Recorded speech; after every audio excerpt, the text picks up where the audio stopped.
21 August 2020.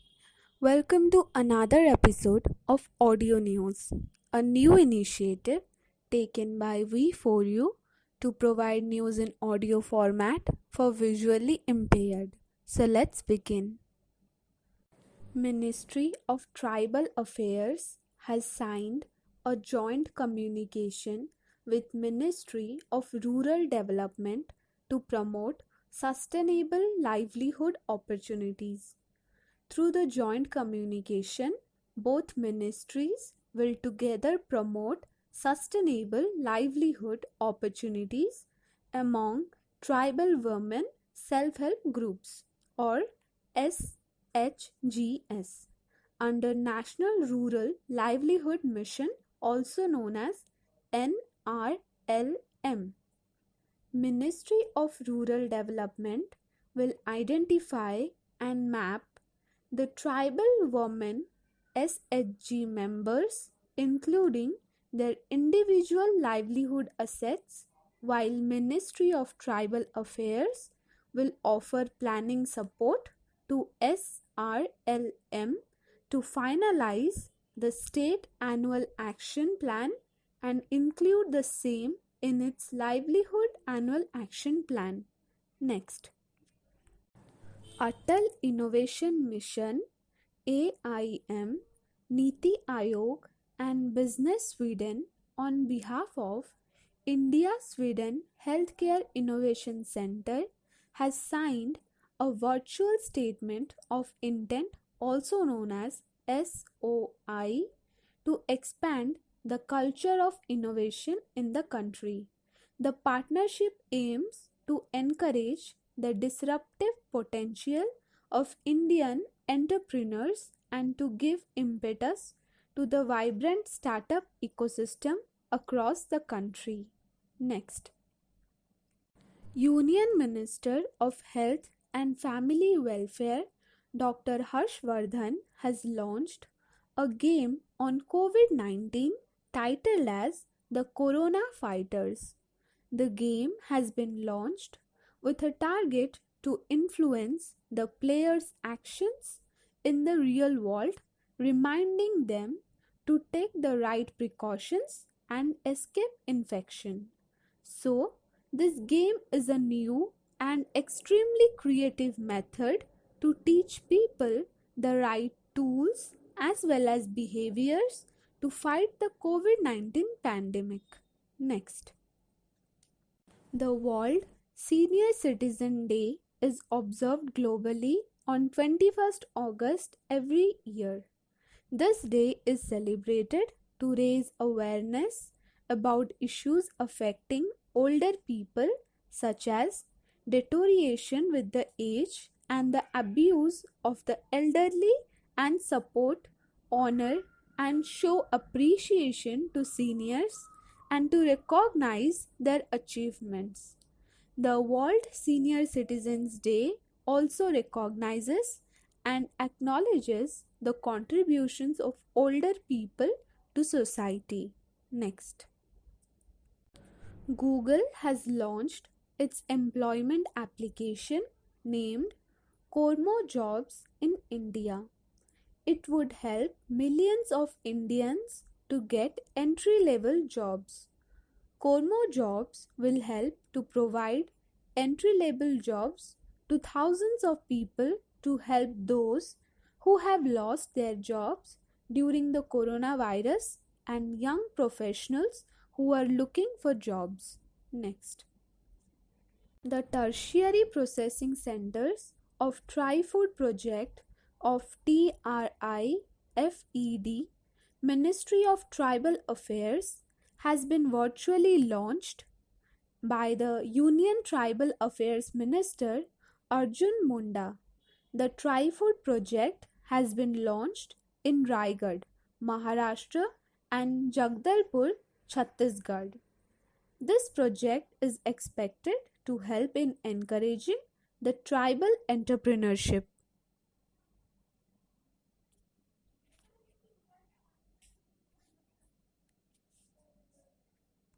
United Nations observes 21st August every year as International Day of Remembrance and Tribute to the Victims of Terrorism.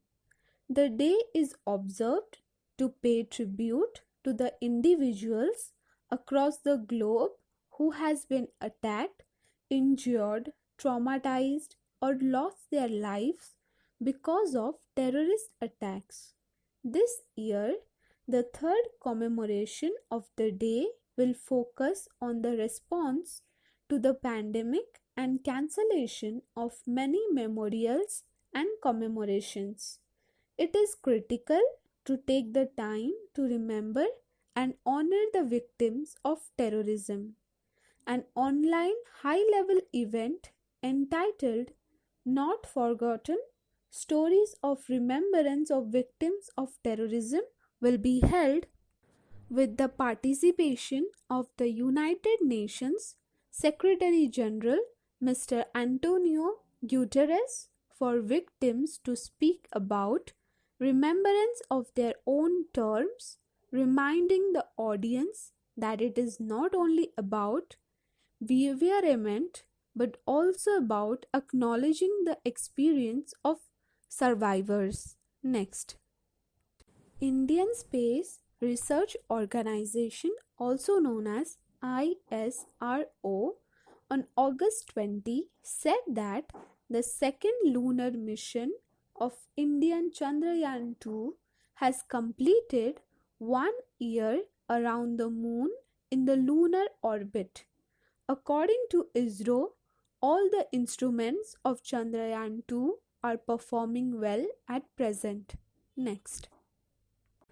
Reserve Bank of India or RBI has launched the National Strategy for Financial Education NSFE to be implemented for the period of next 5 years, that is 2020 to 2025.